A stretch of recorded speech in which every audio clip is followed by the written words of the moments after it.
Magandang araw muli sa inyo mga katamokski. Ang kwento natin ngayon ay tungkol sa isang dalagang doktor na pinili siyang tanggapin ang panliligaw ng isang binatang nakasakay sa mamahaling sports car. Ngunit laking gulat niya kinabukasan nang makita ito naghahakot ng basura. Isang kwento ng pag-ibig, katotohanan at ng tunay na kahalagahan ng pagtulong sa kapwa na magpapaisip sa atin kung ano nga ba ang tunay na kayamanan sa buhay. Tara na, samahan niyo ako sa panibago nating paglalakbay.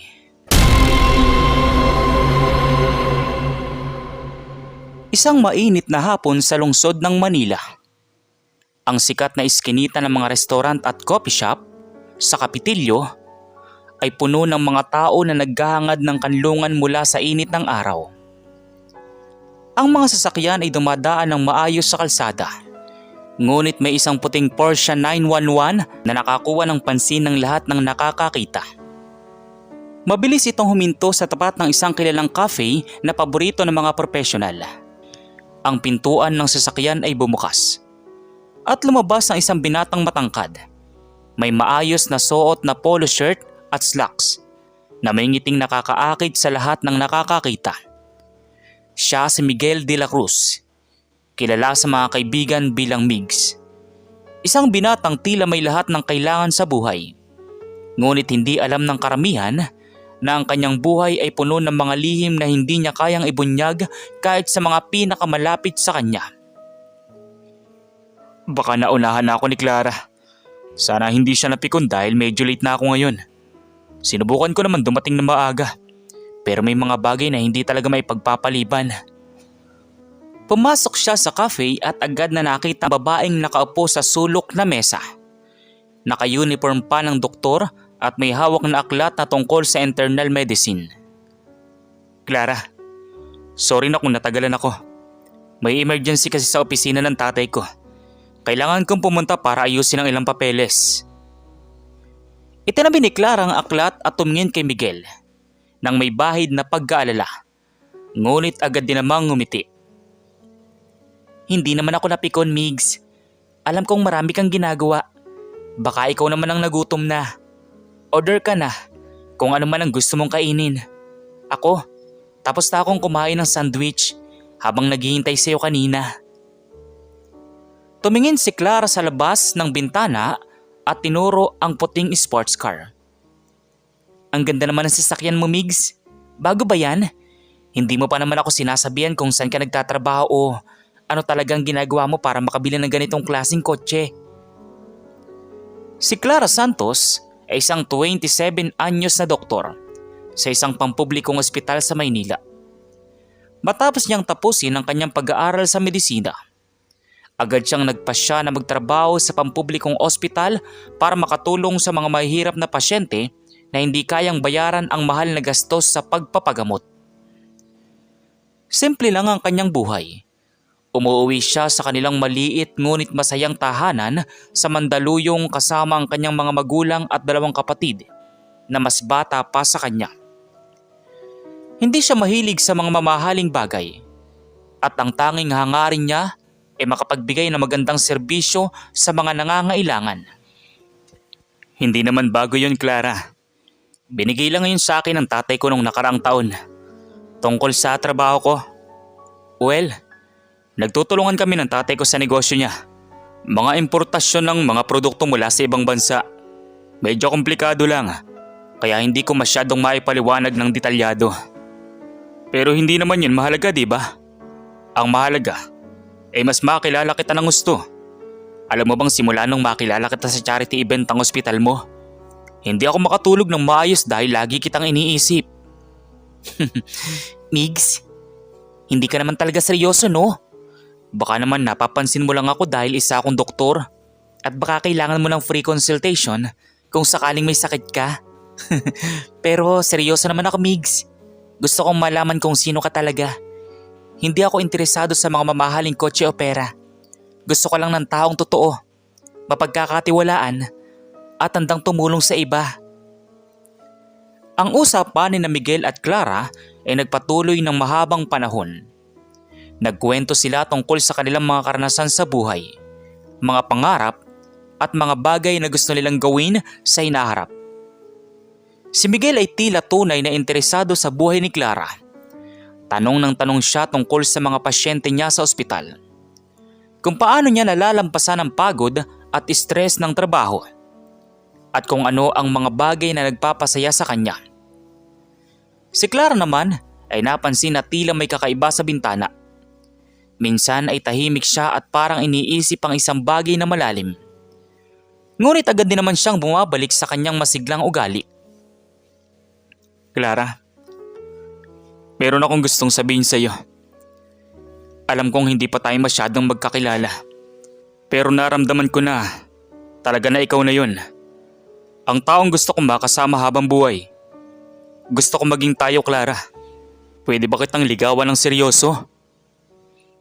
Migs, hindi ko alam kung paano sasagutin yan. Alam mo namang marami akong ginagawa sa ospital.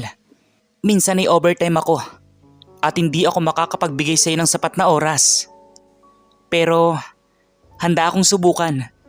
Gusto kong malaman ka pa ng gusto. Baka sakaling talagang tayo ang para sa isa't isa. Napangiti si Miguel ng malaki sa sagot ni Clara. Agad niyang hinawakan ang kamay ni Clara at tinalikan ito ng mahinahon. Para sa kanila, iyon ang simula ng isang bagong yugto sa kanilang buhay. Isang yugto na puno ng pag-asa, pagmamahal at mga pangarap na baka matupad ng magkasama. Ngunit hindi nila alam na ang isang lihim na malalim ni Miguel ay malapit nang mabunyag. Isang lihim na maaaring sirain ang lahat ng kung anuman ang meron silang dalawa. Ang araw ay lumipas ng mabilis at ang pagliligawan ni Miguel at Clara ay nagbunga ng isang masayang relasyon. Tuwing linggo, sila ay nagkikita. Minsan ay nagla-lunch sa isang maliit na restaurant ang paborito ni Clara. Minsan ay namamasyal sa parke.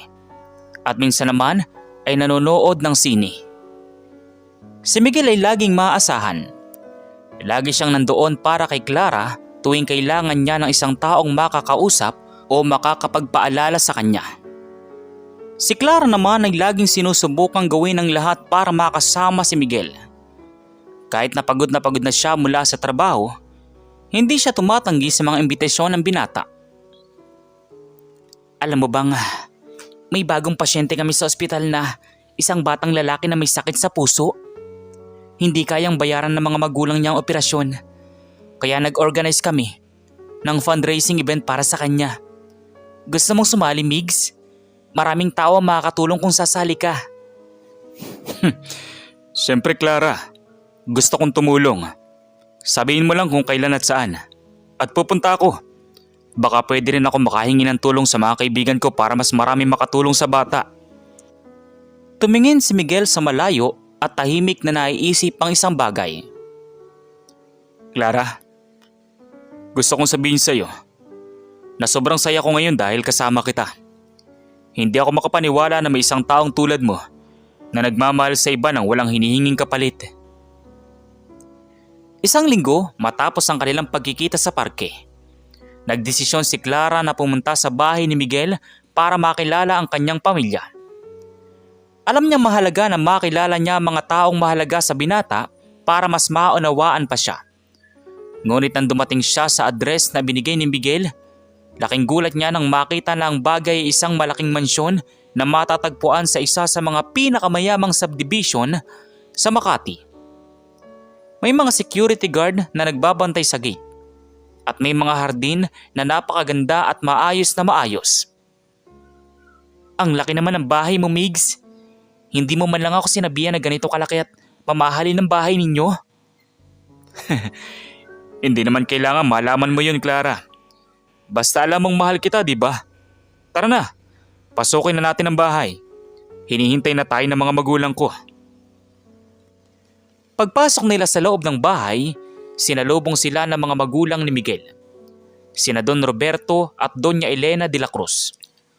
Si Don Roberto ay isang matandang lalaki na may matitigas na mukha at mata na parang sinusuri ang bawat galaw ni Clara.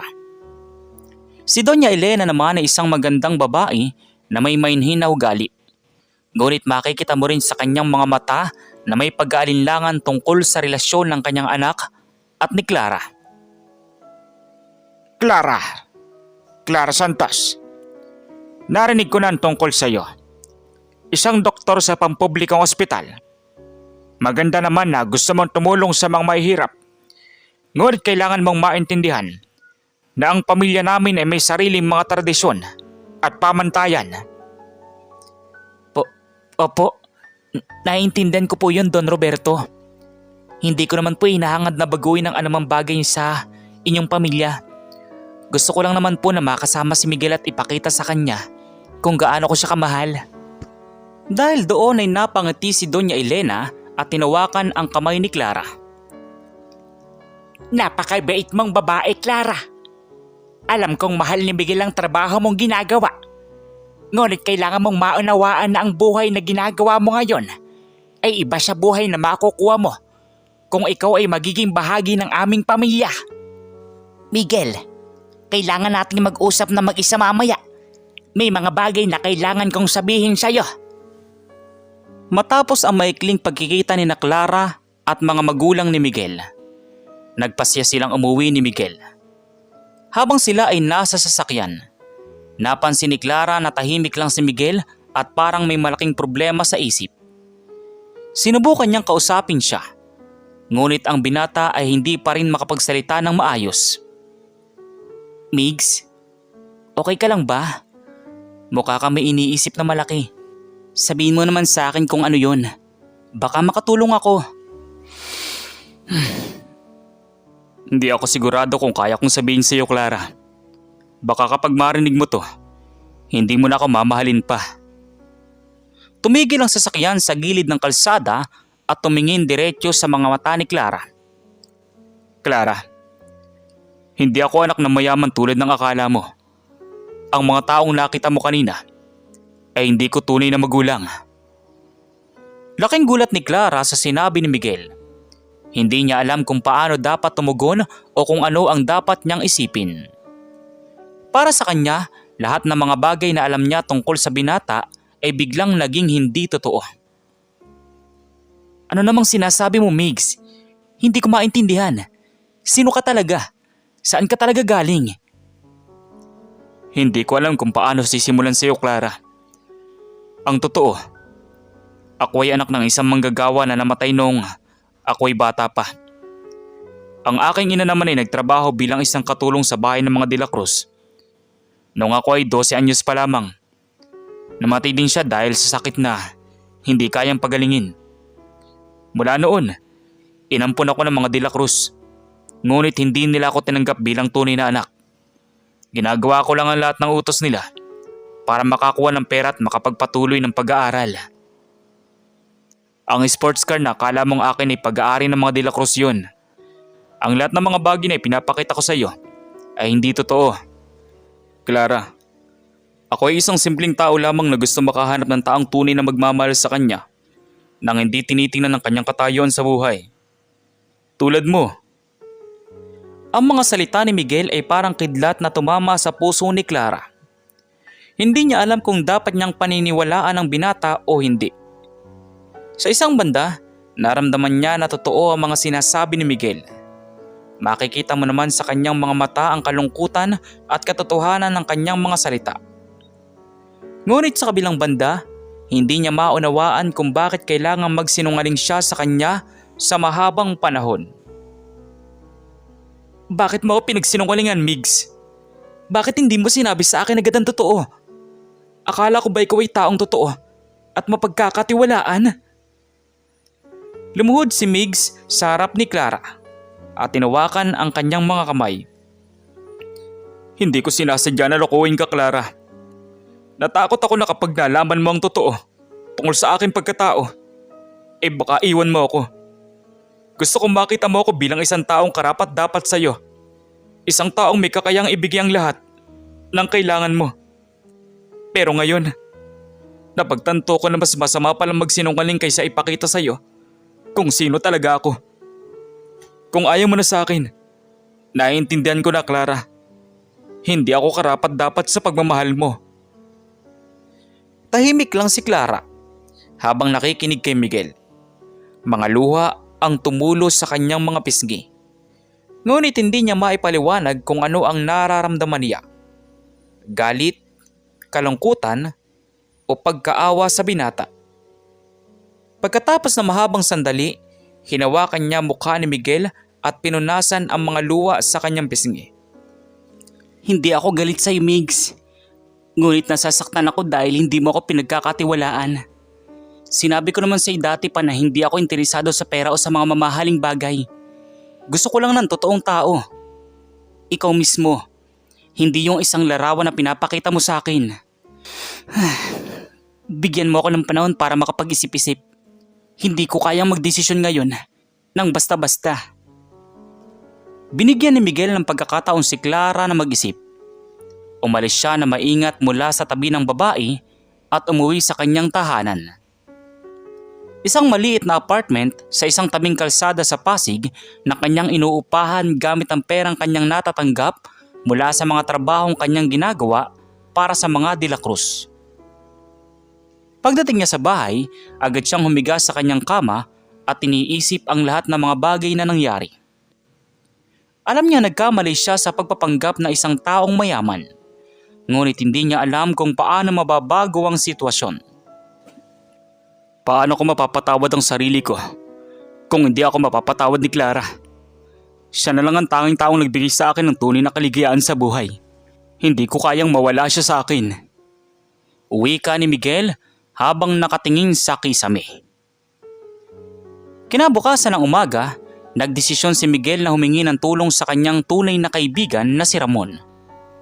Si Ramon ay isang manggagawa sa isang basurahan sa Maynila. Sila ay magkaibigan mula pa nung bata pa sila at alam ni Ramon ang lahat ng mga lihim ni Miguel. Pagdating niya sa basurahan, agad niyang nakita ang kaibigan na kasama ang ibang mga manggagawa na naghahakot ng mga basura at inaalok ng pagkain ng mga pulubi na dumadaan sa lugar. Migs, hindi kita nakikita na mahabang panahon. Kamusta ka na? At bakit ka na pa rito ngayon? Tanong ni Ramon nang makita niya si Miguel. Mabuti naman ako, Ramon. Gusto kong humingi ng tulong sa iyo. May problema ako kay Clara.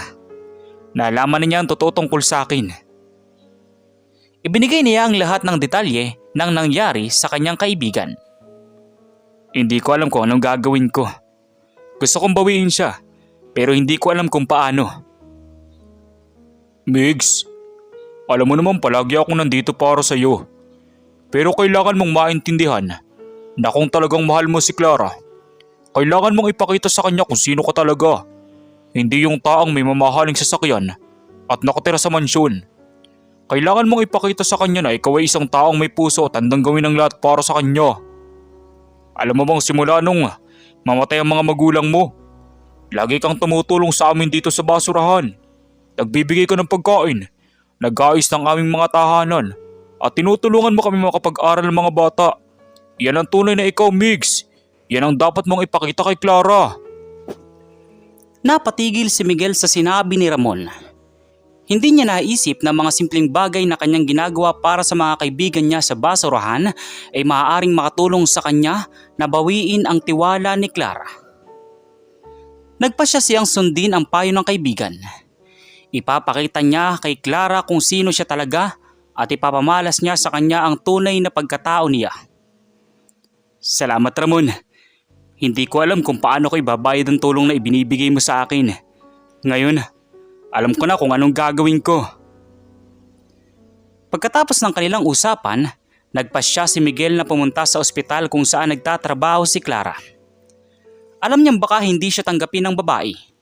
Ngunit handa na siyang harapin ang anumang resulta basta makita lang niya ulit si Clara at sabihin sa kanya ang lahat ng totoo. Pagdating niya sa ospital, agad niyang hinanap si Clara at nakita itong kasama ang isang batang pasyente na kanyang binabantayan. Clara, pwede ba tayong mag-usap? Tumingin si Clara kay Miguel at tahimik na tumango. Nagpaalam siya sa kanyang kasamang nurse at tinila si Miguel papunta sa isang tahimik na sulok ng ospital. Ano ngayon ang gusto mong sabihin, Migs? Clara, gusto kong sabihin sa'yo na sobrang sorry Sa lahat ng kasinungalingang ginawa ko sa iyo, hindi ako anak ng mayaman. Hindi ako nagtatrabaho sa negosyo ng mga De La Cruz. At ang sports car na akala mong akin ay hindi naman talaga sa akin. Ngunit may isang bagay na hindi ako nagsinungaling. Ang pagmamahal ko sa iyo. Tunay na tunay yun, Clara. At ngayon ay gusto kong ipakita sa iyo kung sino ako talaga. Hinawakan ni Miguel ang kamay ni Clara at tinila siya palabas ng ospital. Hindi alam ni Clara kung saan sila pupunta. Ngunit hinayaan niya na lamang ang binata dahil naramdaman niya na totoo ang mga sinasabi nito. Pagkatapos ng ilang minuto, dumating sila sa isang basurahan sa isang liblib na lugar sa Maynila.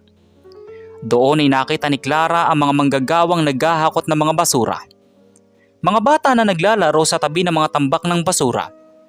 At mga pulubi na umaasa sa mga pagkain na kanilang makukuha mula sa mga natitirang pagkain na kanilang nakikita. Migs, bakit mo ako dinala dito? Tanong ni Clara. Ngumiti si Miguel at tinawakan ng balikat ni Clara. Ito ang tunay na aking mundo, Clara. Mula nung bata pa ako, dito ako lumaki kasama si Ramon at ang ibang mga tao dito. Sila ang aking tunay na pamilya. At simula nung makapagtrabaho ako, ginagawa ko ang lahat para tulungan sila. Nagbibigay ako ng pagkain, nag-aayos ng kanilang mga tahanan, at tinutulungan ko makapag-aral ng mga bata. Tumingin ang mga manggagawa na naghahakot ng basura sa kanila. At isa rin ako sa kanila, Clara. Tuwing linggo, kapag wala akong trabaho sa bahay ng mga De La Cruz, naghahakot ako ng basura dito kasama sila. Ito ang trabaho ko na tunay na nagbibigay sa akin ng kasiyahan at kabuluhan sa buhay. Laking gulat ni Clara nang makita si Miguel na nagsimulang magsuot ng damit pang manggas at nagsimulang magtrabaho kasama ang ibang manggagawa. Nakita niya kung paano niya inaalagaan ang mga basura, kung paano niya hinahati-hati ang mga pagkain sa mga bata at pulubi, at kung paano niya tinutulungan ang mga matatanda na ayusin ang kanilang mga tahanan. Para sa kanya, ito ay isang bagong pagkakataong makilala si Miguel. Isang tao na may puso para sa iba at handang gawin ang lahat para tulungan sila kahit na mahirap ang trabaho. Hindi ko alam na kaya mong gawin ito, Migs. Bakit hindi mo sinabi sa akin ito noon pa man? Natakot ako, Clara. Natakot akong baka tawanan mo ako o iiwan mo ako kapag nalaman mo ang trabaho ko ay paghakot ng basura. Akala ko kailangan ko magmukhang mayaman at maayos para mapansin mo at mahalin mo ako. Pero ngayon, napagtanto ko na mali ako, Clara. Ang tunay na pag-ibig ay hindi batay sa pera o sa katayuan sa buhay. Ito ay batay sa pagtitiwala, pag-unawa at pagmamahal sa isa't isa ng walang kondisyon. Habang sila ay nag-uusap, napansin ni Clara ang isang batang babae na may sakit sa balat na nakatingin sa kanila ng may pag-aalala. Agad siyang lumapit sa bata at sinuri ang kanyang kondisyon. Alam niyang kailangan ng bata ng panggamot. Ngunit hindi kayang bayaran ito ng kanyang mga magulang na mga manggagawa din sa basurahan. Migs, may isang bagay na pwede tayong gawin para tulungan ng mga tao dito. Maaari tayong mag-organize ng isang libreng medical mission dito sa basurahan. Maaari kong tawagin ng mga kasama ko sa ospital para tumulong. At ikaw naman, ay maaaring tumulong sa paghahanda ng lugar at sa pag-imbita ng mga tao na kailangan na magamot. Ito nga ang dahilan kung bakit mahal na mahal kita, Clara. Hindi ka natatakot na tumulong sa mga nangangailangan kahit na saan pa sila naroroon. Siyempre, ako'y sasama sa iyo. Gagawin natin ito para sa mga tao dito na hindi kayang bayaran ang kanilang pagpapagamot. Samantala, sa mga sumunod na araw, nagtulungan silang dalawa sa libreng medical mission. Si Clara ay tumawag sa mga kasama niya sa ospital at sa ilang mga volunteer na doktor at nurse na handang tumulong. Si Miguel naman ay tumulong sa paghahanda ng lugar. Naglinis sila ng isang malaking espasyo sa tabi ng basurahan. Naglagay ng mga upuan at mesa at bumili ng mga gamot at kagamitang kailangan para sa mission. Migs, sobrang saya namin dito dahil sa ginagawa ninyo ni Clara. Maraming tao dito ang kailangan ng tulong medical at hindi namin alam kung paano namin makukuha yan kung hindi dahil sa inyo. Sabi ni Ramon. Hindi ako makakapaggawa nito kung wala kayo, Ramon. Kayong nagbigay sa akin ng lakas at inspirasyon na gawin ng tama. At ngayon, kasama ko na si Clara. Alam ko makakaya nating tulungan pa ang maraming tao. Noong araw ng medical mission, dumating ang maraming tao mula sa paligid ng basurahan. Mga bata, matatanda, at mga buntis na babae na kailangan ng panggamot. Si Clara at ang kanyang mga kasama ay nagtrabaho ng gusto para suriin ang bawat isa. Magbigay ng gamot at magbigay ng payo tungkol sa kalusugan. Si Miguel naman ay tumulong sa pag-aayos ng mga pasyente, pagbibigay ng tubig at pagkain, at sa pagtulong sa mga taong nahihirapang lumakad o umupo. Migs, tingnan mo naman ito. Marami ang natulungan natin ngayon. Hindi ko akalain na makakaya natin gawin ito. Ito ay dahil sa iyo, Clara. Kung hindi ka nagsabi ng ideyang ito, hindi namin magagawa ito. Ikaw ang tunay na bayani dito. Habang sila ay nag-uusap, nakita nila si Don Roberto at Doña Elena na papalapit sa kanila. Laking gulat ni Miguel dahil hindi niya inakalang makikita niya ang mga ito sa lugar na iyon. Si Clara naman ay kinabahan dahil hindi niya alam kung bakit narito ang mga magulang ni Miguel. Miguel, nakita namin ang lahat ng ginagawa mo dito. Hindi namin alam na may ganitong bahagi ng iyong buhay. Isang bahagi na puno ng kabutihan at pagmamahal sa kapwa. Clara, humihingi kami ng paumanin sa lahat ng mga bagay na sinabi namin sa iyo noong nakaraan. Mali kami nahusgahan ka batay sa iyong trabaho at sa iyong katayuan sa buhay. Nakita namin ngayon kung gaano ka kabait at kung gaano mo kamahal ang iyong kapwa. Tumingin si Miguel kay Don Roberto at Doña Elena nang may pagkalito. Bakit po kayo narito, Don Roberto? Paano niyo nalaman ang tungkol sa medical mission na ito? Umupo si Don Roberto sa isang upuan at nagsimulang magsalita. May isang kaibigan ako na nakita sa iyo dito kanina. Sinabi niya sa akin na ikaw ay naghahakot ng basura at nag-o-organize ng medical mission para sa mga mahihirap. Nagulat ako dahil hindi ko alam na kaya mong gawin ang mga ganitong bagay.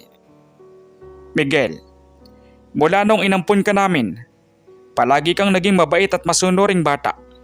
Ngunit hindi namin alam na may ganitong lakas ka ng loob at kabutihan sa iyong puso.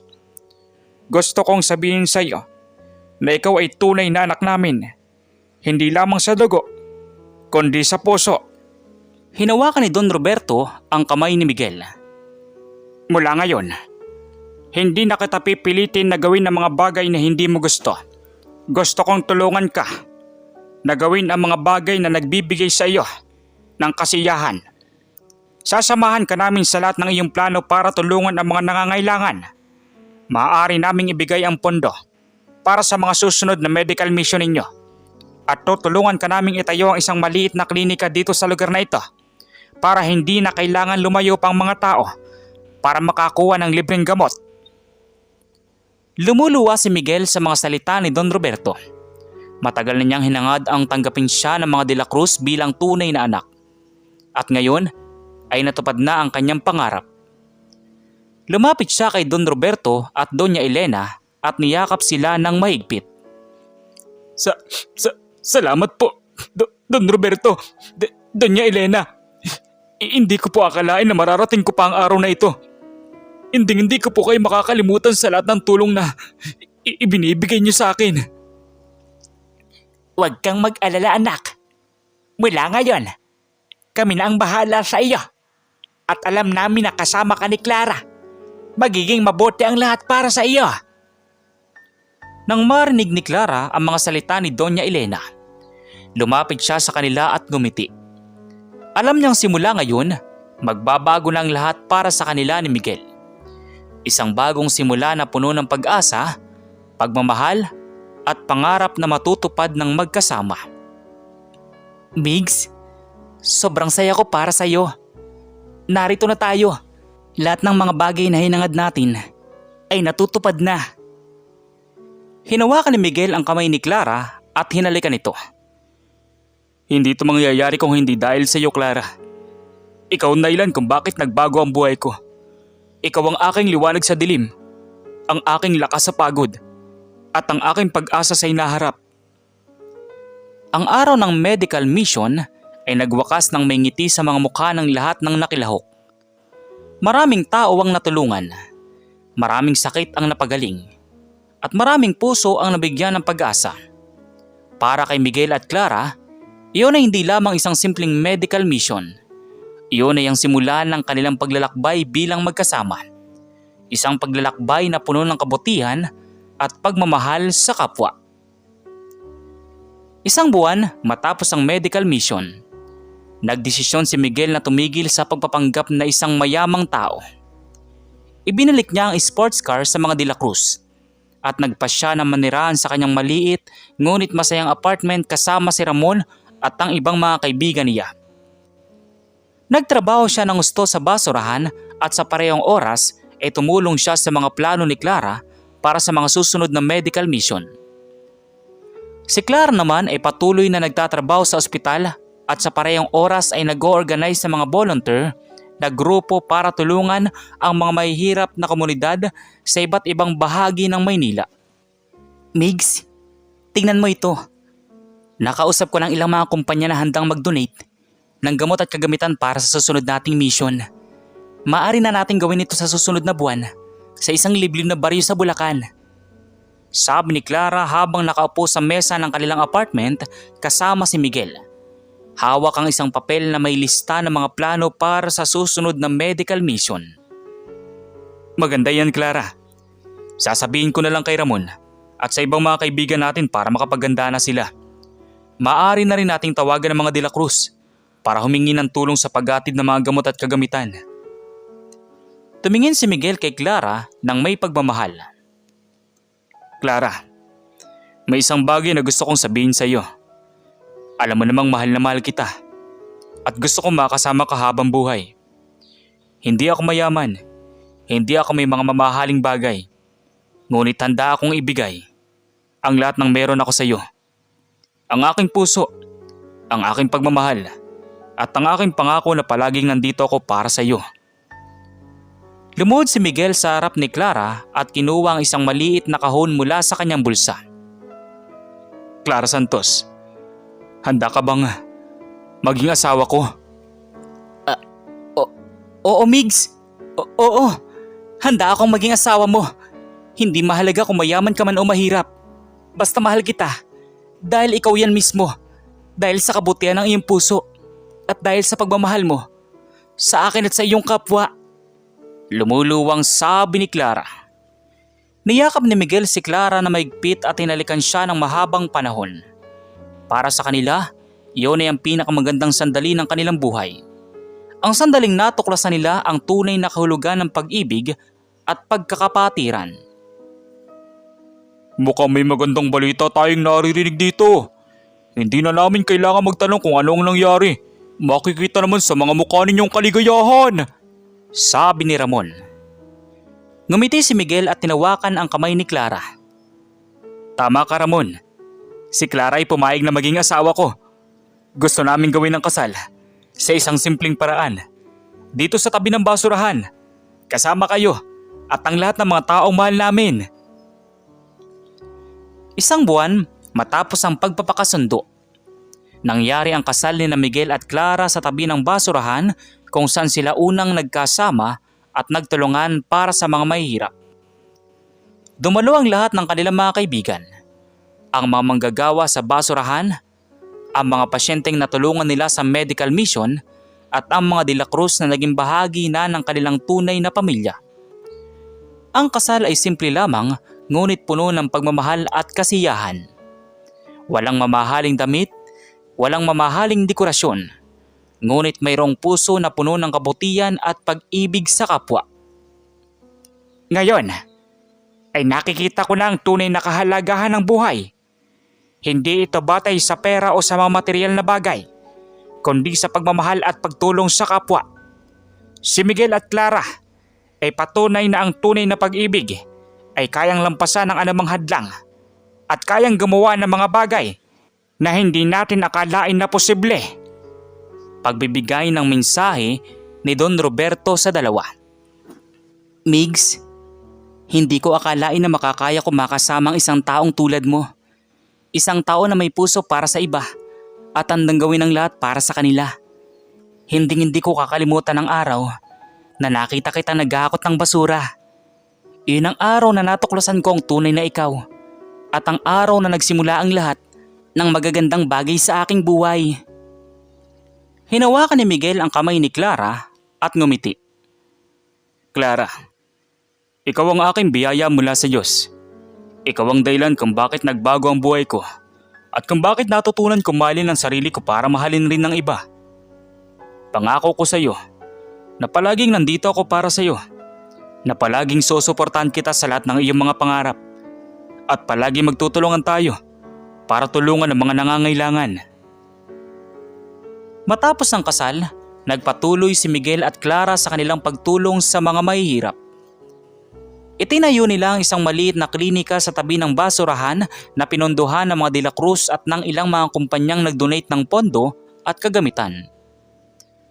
Ang klinika ay naging tahanan ng mga doktor at nurse na handang tumulong sa mga nangangailangan at naging pag-asa ng mga taong hindi kayang bayaran ang kanilang pagpapagamot. Si Miguel ay patuloy na nagtrabaho sa basurahan at sa parehong oras ay naging tagapamahala ng klinika. Habang si Clara naman ay patuloy na nagtatrabaho sa ospital at sa parehong oras ay naging punong doktor ng klinika. Migs, Clara, sobrang saya namin dito dahil sa inyo. Maraming tao na naman ang natutulungan ng klinika ninyo at maraming bata nang nakakapag-aral dahil sa tulong ninyo. Hindi namin makakamit ito kung wala kayo, Ramon. Kayo ang aming lakas at inspirasyon. At alam namin na marami pang tao ang kailangan ng tulong. Kaya patuloy tayo magsusumikap para makatulong sa kanila. Ang mga taon ay dumaan ng mabilis. At ang buhay ni na Miguel at Clara ay puno ng kasiyahan at kabuluhan. Nagkaroon sila ng 2 anak na parehong nagmana sa kanilang kabutihan at pagmamahal sa kapwa. Ang klinika na kanilang itinayo ay lumaki at naging isa sa mga pinakamalaking sentro ng pangangalagang medikal para sa mga mahihirap sa Maynila. At sa lahat ng mga tagumpay na kanilang nakamit, hindi nila kailanman nakalimutan ang mga aral na natutunan nila mula sa kanilang mga karanasan. Na ang tunay na kayamanan ay hindi nakukuha mula sa pera o sa mga material na bagay, kundi mula sa pagmamahal at pagtulong sa kapwa. Migs, tingnan mo ito. Lahat ng mga taong ito ay naging bahagi ng ating buhay. At lahat sila ay nagbigay sa atin ng kasiyahan at kabuluhan. Sabi ni Clara habang nakaupo sa tabi ni Miguel sa kanilang bahay. Hawak ang isang litrato ng kanilang pamilya at ng mga taong natulungan nila. Hinawakan ni Miguel ang kamay ni Clara at ngumiti. Oo, Clara.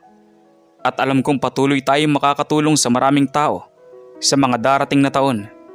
Dahil alam natin na ang tunay na kahalagahan ng buhay ay nasa pagmamahal at pagtulong sa kapwa. Iyon ang tunay na karunungan. Iyon ang tunay na kayamanan. At iyon ang tunay na pag-ibig. At sa mga susunod na taon, patuloy na nagtrabaho si Miguel at Clara para tulungan ang mga nangangailangan. Ang kanilang kwento ay naging inspirasyon ng maraming tao. Isang kwento ng pag-ibig, pagkakapatiran at pag-asa na patunay na kahit gaano pa kahirap ang sitwasyon, mayroong palaging paraan para gumawa ng mabuti at gumawa ng pagbabago sa mundo. At yun na nga po mga katamokski, natapos na natin ang kwento ng dalagang doktor at ng binatang tila mayaman ngunit tunay na may puso para sa kapwa. Nalaman natin na hindi natin dapat tusgahan ang isang tao batay sa kanilang itsura o katayuan sa buhay. Dahil ang tunay na kagandahan at kayamanan ay matatagpuan sa kabutihan ng puso at sa pagmamahal na ibinibigay natin sa iba. Tulad ni na Miguel at Clara, maaari tayong gumawa ng pagbabago sa mundo, kahit sa maliit na paraan lang. Sana'y naging inspirasyon sa inyo ang kanilang kwento. So once again, inuulit ko pong muli, Ako po si Tamoxki TV. Kita-kita po tayong muli sa mga susunod pa nating maraming mga video. Thank you and God bless you all. Peace out.